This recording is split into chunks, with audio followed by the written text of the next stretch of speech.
हाँ जी, इस वीडियो में हम बात करेंगे हमारा topic 6 refraction through a prism. तो प्रिज्म के बारे में ये बताया गया है कि कैसे जो है लाइट बेंड करती है जब हम उसको पास करते हैं एक मीडियम से दूसरे मीडियम में। तो स्पेसिफिकली जब एंटरिंग होती है और कैसे लाइट जो एंटर करती है और एग्जिट करती है ट्रायंगुलर प्रिज्म में से। तो बेंडिंग और रिफ्रैक्शन जो है वो तब होती है, इसलिए होती है क्योंकि स्पीड ऑफ लाइट जो है वो चेंज होती है as it moves between a materials with different refractive indices. तो प्रिज्म जो है एक ट्रांसपेरेंट ऑप्टिकल एलिमेंट है with at least 2 polished plane faces inclined at an angle. Refraction क्या है कि bending of light as it passes from one medium to another due to change in speed. Incident ray क्या होती है? Ray of light जो approaching the prism, और refractive right of रे of light जो पास होती है प्रिज्म से। और इमर्जेंट रे क्या होती है? रे ऑफ लाइट जो प्रिज्म को छोड़ देती है as it leaves the prism. और एंगल ऑफ इंसिडेंस क्या होता है? एंगल जो है इंसिडेंट और नॉर्मल के बीच में उसको एंगल ऑफ इंसिडेंस बोलते हैं, स्मॉल आई। और angle of refraction small r जो है वो एंगल है रिफ्रैक्टिव रे और नॉर्मल के बीच में। एंगल ऑफ डेविएशन जो है एंगल है इंसिडेंट रे और इमर्जेंट रे के बीच में, और ये बताता है कितनी लाइट रे जो है वो बेंड हुई है।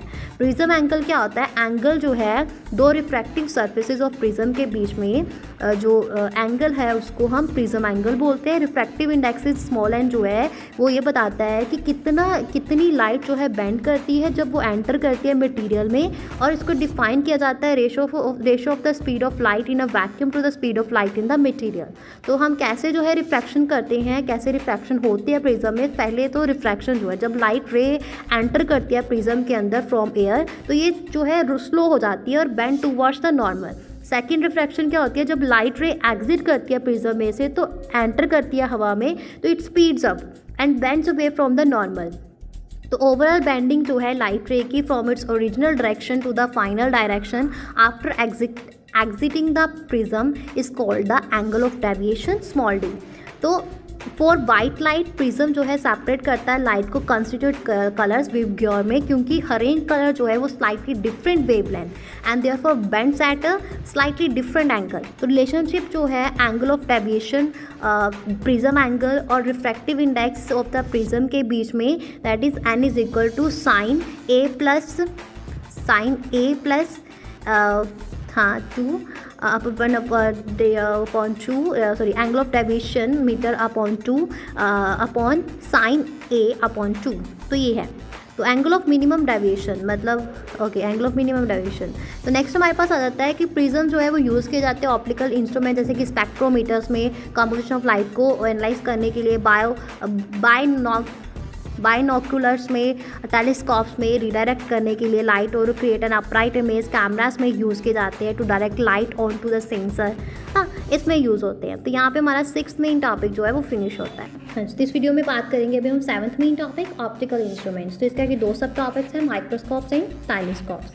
तो ऑप्टिकल इंस्ट्रूमेंट्स में ये बताया गया है कि माइक्रोस्कोप्स जो हैं वो यूज़ होते हैं magnify small near by object, जबकि टेलीस्कोप जो है वो यूज़ होता है ऑब्जर्व करने के लिए डिस्टेंट ऑब्जेक्ट्स जैसे कि स्टार्स और प्लैनेट्स को। दोनों इंस्ट्रूमेंट जो है वो यूटिलाइज करते हैं लेंस को to reflect light and create magnified images. तो माइक्रोस्कोप क्या है? माइक्रोस्कोप जो है डिज़ाइन हुए हैं मैग्नीफाई करने के लिए छोटे स्मॉल ऑब्जेक्ट्स को जो कि विजुअल नहीं, जिनको हम नेक्ड आई से नहीं देख सकते हैं।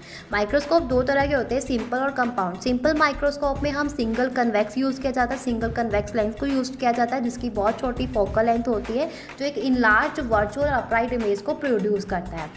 कंपाउंड माइक्रोस्कोप में 2 कन्वेक्स लेंसेज होते हैं, एक ऑब्जेक्टिव लेंस और दूसरा short focal length and high magnification.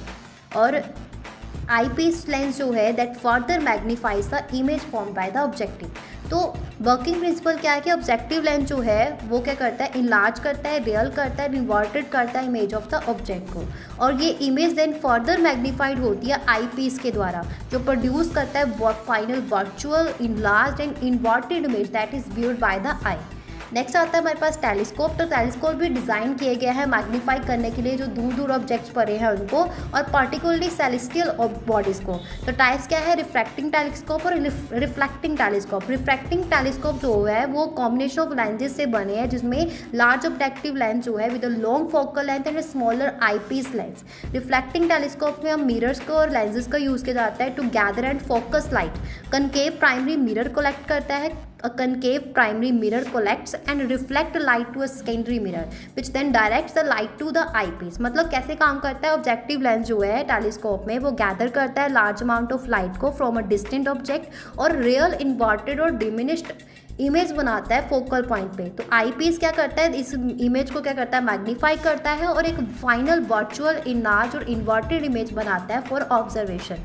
तो ऑब्जेक्ट डिस्टेंस माइक्रोस्कोप जो है यूज़ किए जाते हैं छोटे के लिए, नियर बाय ऑब्जेक्ट्स के लिए, जबकि टेलीस्कोप लार्ज और डिस्टेंट ऑब्जेक्ट्स के लिए। टेलीस्कोप जो है typically have a larger objective lens and longer focal length than a microscope specially for the objective lens.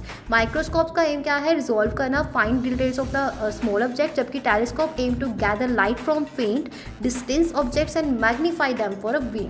Clear है। तो यहाँ पे हमारा ये चैप्टर जो है chapter 9 ray optics and optical instruments finish होता है।